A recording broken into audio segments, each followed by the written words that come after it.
Good evening and welcome to NTD UK News. I'm Stuart Lees and here are today's top stories. Prime Minister Boris Johnson warns the EU not to impose an export ban on vaccines. From this summer, the Union flag will fly from government buildings every day. And no jab, no pub. Landlords might be able to ask pub goers to use vaccine passports.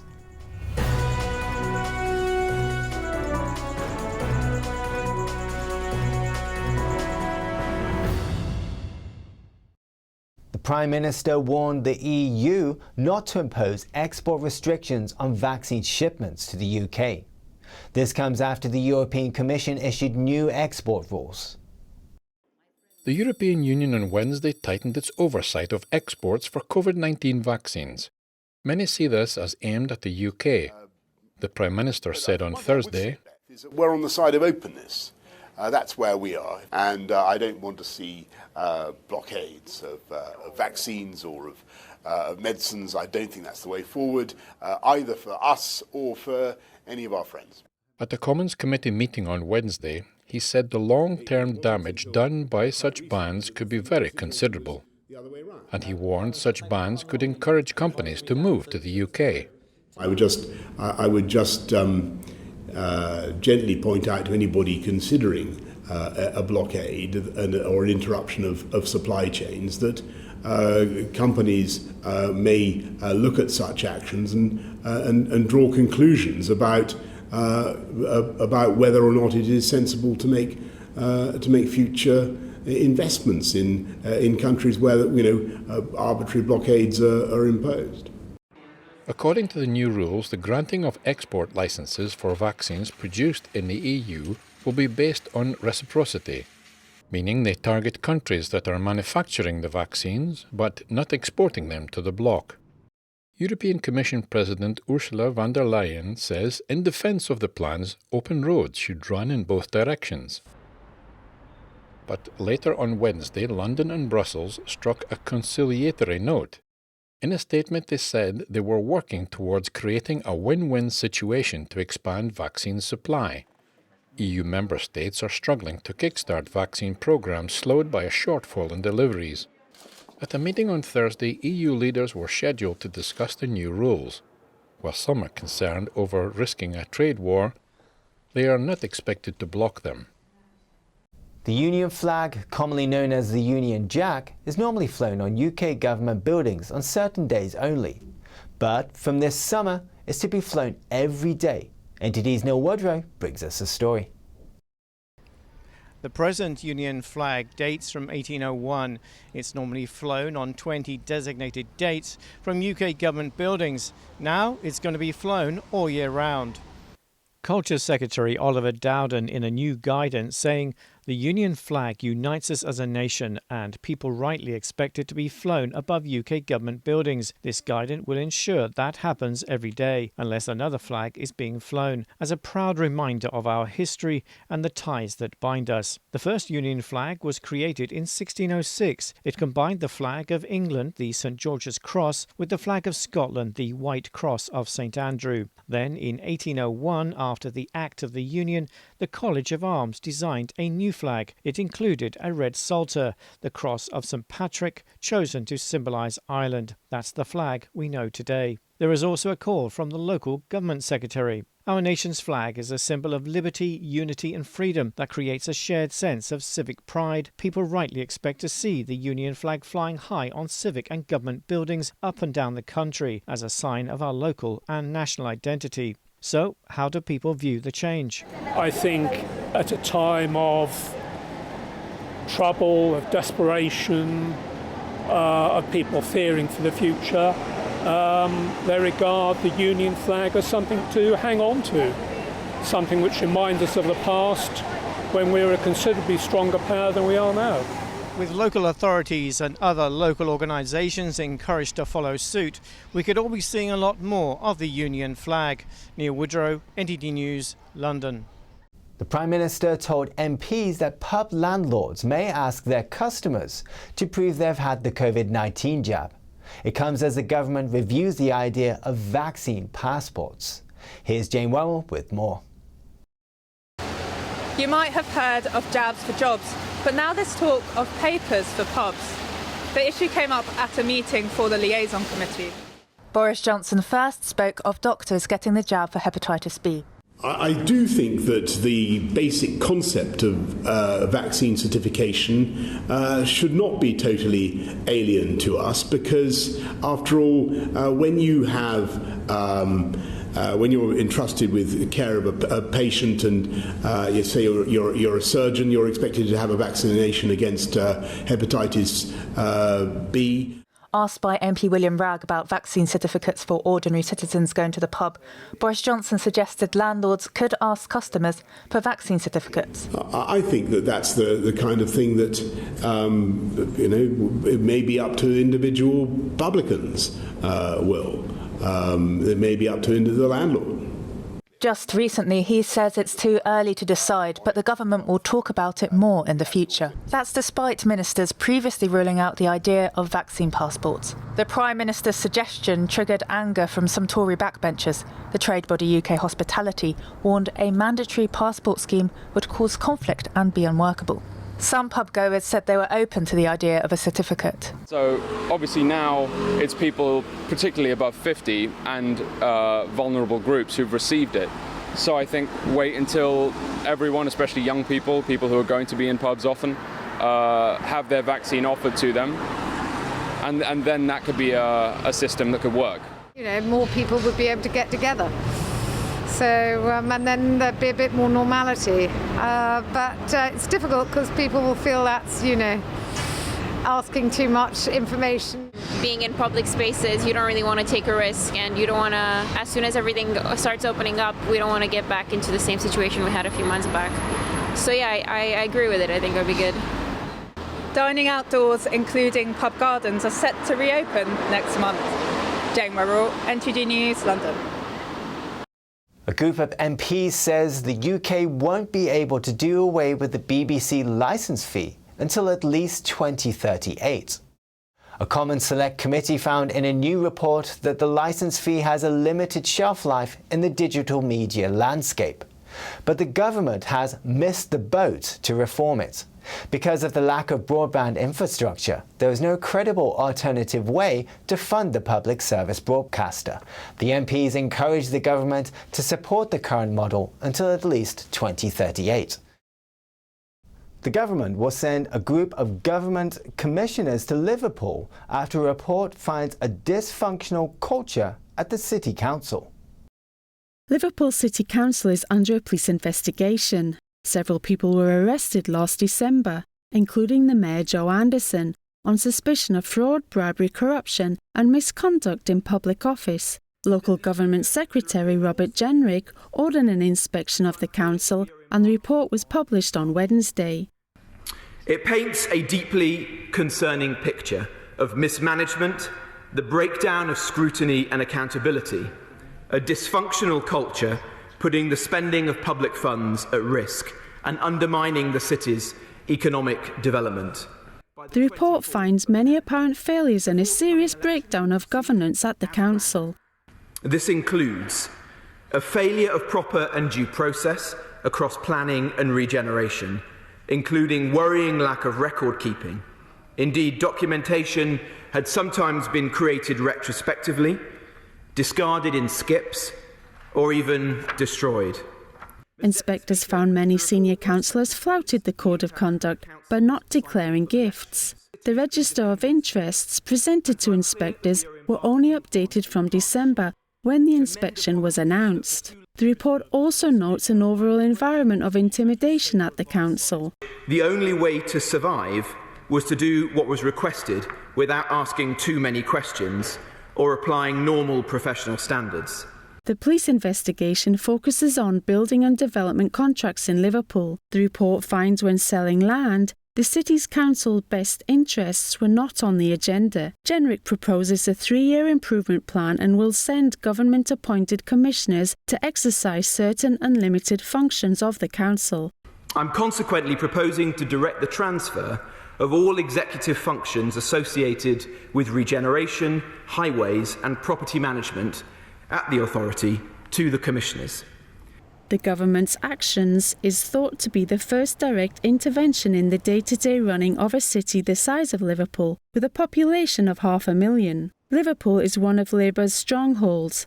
Among the 15 constituencies of the county of Merseyside, 14 are held by the party. Jenrick also recommended to change the election cycle of the council to hold council elections every 4 years, following the report's conclusions. China's retaliatory sanctions on EU members may have jeopardized plans for a comprehensive investment agreement with the bloc. NTD's Patrick Hayden gets one China expert's view. China has issued sanctions on EU politicians in retaliation for the EU's sanctioning of Chinese officials linked to forced labour in China's western Xinjiang region. One China expert says the EU should tear up the EU-China Comprehensive Agreement on Investment, and it's time for the EU to stand up for its values. In the end, China respects only one thing, and that's strength. China doesn't respect diplomatic norms. China doesn't respect strongly worded letters or emails or complaints. It respects strength. And if the EU is serious that it objects to what has gone on here, then it needs to respond with the only thing that China will actually respect and deal with and deviate its future behaviour accordingly, which is strength.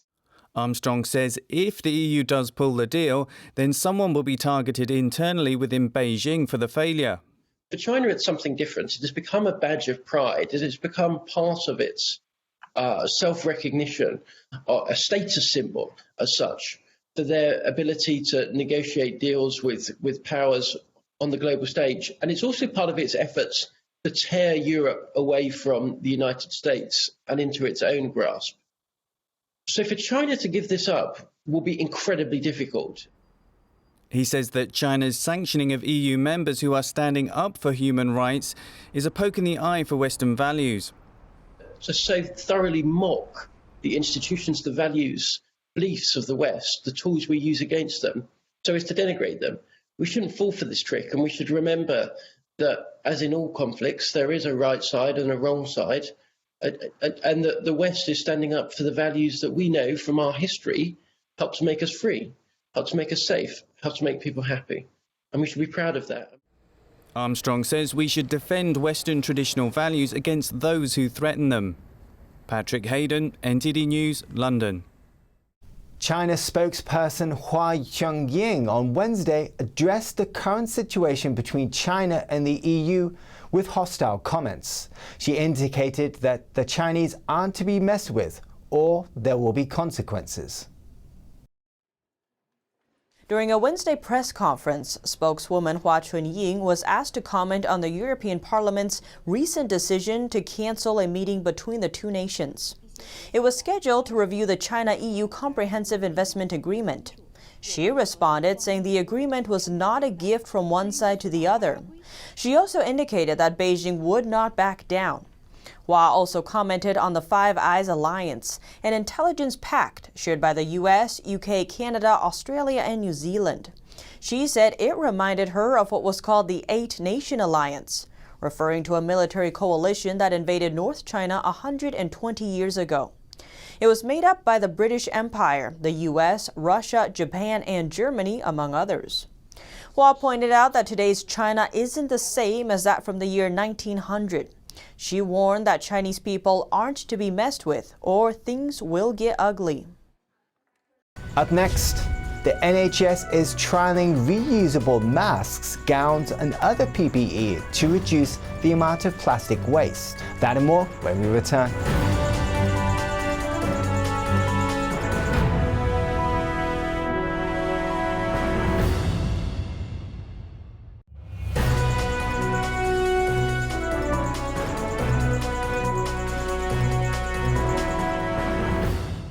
With masks a regular part of life at the moment, it means thousands of disposable masks being thrown away each day. The NHS is looking for ways to reduce waste by trying some reusable PPE. In the UK, 1.4 billion masks were used by the NHS alone in the last 12 months. That equates to 5 million kilograms of plastic waste, each one taking around 450 years to break down. At a vaccination centre in York, staff are using environmentally friendly reusable masks and other PPE equipment. So we realise in the NHS that we can make a real difference here while still maintaining our usual high standards of patient care. The colourful masks were made by a company called Revolution Zero, the reusable PPE, including masks, gowns, coveralls, aprons and caps, can be reprocessed between 20 and 100 times. You need to make sure that the materials can withstand the disinfection or the temperatures that may need to be required to keep the infection prevention and control teams happy as well, especially in critical environments such as the NHS. Manufacturer ONS Limited have been making reusable surgical gowns for over 25 years, and now they're joining the mission to make environmentally friendly PPE. Staff at the vaccination centre are happy with the product so far. I think it's more comfortable. I've got this really nice mask today that I can use for 40 washes. The Department for Health and Social Care has already acknowledged the need to use more sustainable products in the NHS. Over in California, the Pacific Beach Coalition is one group examining the extent of the impact from discarded masks and PPE on the environment and wildlife. The Pacific Beach Coalition in California has been doing monthly beach cleanups just south of San Francisco for nearly 25 years. They say over the past year, in addition to the usual cigarette butts and food wrappers, they've seen a dramatic increase in discarded PPE supplies. Over the past year, they said they're picking up an average of 300 PPE items a month, including disposable masks, latex gloves, and disinfecting wipes. Of the data that got recorded, we're finding like nearly 300 masks and gloves every month, right, on average. And that's just in what people are recording. And so the problem is horrible. They're all made of plastic. There's plastic in them. A study last year in the Environmental Science and Technology Journal found that nearly 130 billion masks and 65 billion gloves are used around the world each month. A significant portion of that ends up in oceans. And the increase is already affecting wildlife. At the Marine Mammal Center in Marin County, a rescued seal pup is being taken to a recovery pool. The facility cares for all kinds of marine life, and biologists here are raising concerns that PPE pollution is becoming a major threat. So if you are going to dispose of your mask, cutting these loops can actually make a really big difference. You then have the issue of ingestion as well, and that's when they're mistaking these things for food. And it can be either the full thing, or over time, as plastic degrades, it can become an issue. Back on the beach, volunteers are collecting buckets of trash. The public is being asked to properly dispose of PPE and is encouraged to choose reusable cloth masks when possible. A high-tech company in the United States says one day soon, cyclists won't have to worry about flat tires. The Smart Tire company is showing off its metal tires. These tires don't need air to stay filled and can be used on roads, gravel or mountains. The tires are made of a metal alloy created through a fusion of titanium and aluminium. They work like the tires roaming around on Mars on NASA's Perseverance rover. In fact, Smart Tire created the tires used by NASA's rover. The tires could be available in early 2022, but it's not yet clear how much they'll cost. America's global Magnitsky Human Rights Act will expire in 2022. US lawmakers and human rights activists hope to keep it going by making some updates. NTD's Kitty Wang has more on this. We are living in partisan times, but global Magnitsky sanctions have had broad bipartisan support from the very beginning. On Wednesday, the Tom Lantos Human Rights Commission talked about renewing the global Magnitsky Human Rights Accountability Act. Since 2017, 240 individuals and entities identified as responsible for serious human rights abuses or corruption from more than 30 countries have been slapped with sanctions under the Magnitsky Act. Canada, the UK, and the EU have adopted similar bills, and other countries, including Australia and Japan, are considering adopting them too. Just this week, the EU, UK, and Canada joined the United States in imposing sanctions on specific officials and entities complicit in abuses against minorities in Xinjiang. This was the first time all four issued coordinated global Magnitsky sanctions, a multilateral effort with the potential for even greater impact. The global Magnitsky Act is officially going to expire in 2022, but lawmakers and human rights activists hope to reauthorize the act by making some updates. Congress should codify the beneficial aspects of the 2017 executive order that broadened the program's scope. This includes protecting all victims equally, covering non-state actors and single incidents of abuse, and allowing status-based targeting so leaders cannot wash their hands of subordinates' abuses. I hope the State Department and Treasury will continue to sanction the world's worst human rights abusers and the purveyors of corruption. A bill to reauthorize the sanctions has been introduced in the Senate by Senator Ben Cardin and Roger Wicker, and a House companion bill will be introduced shortly. Reporting by Kitty Wong, NTD News. China appears to be retaliating against Swedish retailer H&M for a comment made by the company in 2020 over forced labor. NTD's Tiffany Meyer has more. Swedish clothing brand H&M is now under social media attack in China. That's because one of its old social media posts showed concerns over forced labor in Communist China's Xinjiang region. At least one Chinese online retailer appeared to have dropped H&M's products. H&M said in a statement last year that it was, quote, deeply concerned by reports from civil society organizations and media that include accusations of forced labor. H&M's official store on Chinese e-commerce platform Alibaba Tmall was not accessible on Wednesday. China is H&M's fourth biggest market. CCP mouthpiece CCTV attacked the Swedish company, saying, quote, H&M, you are no longer at all fashionable. Some people on Chinese social media platform Weibo are calling for H&M to leave China. Some are also calling to boycott it.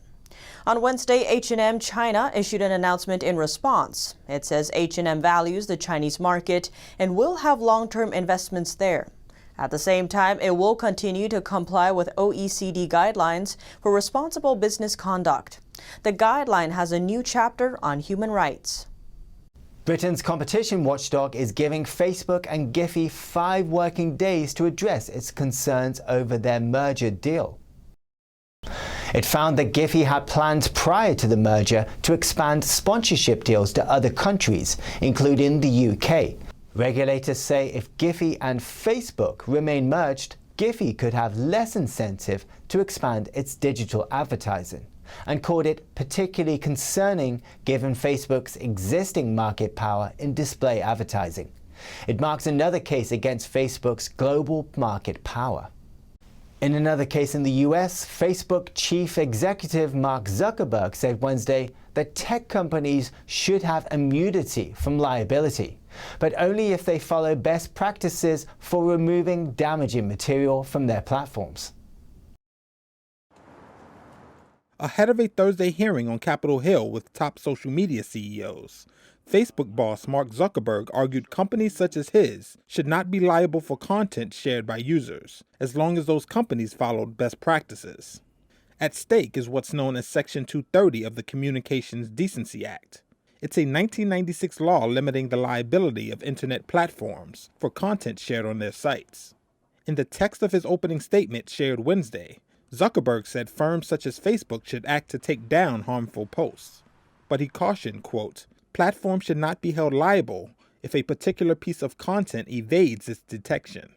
That would be impractical for platforms with billions of posts per day.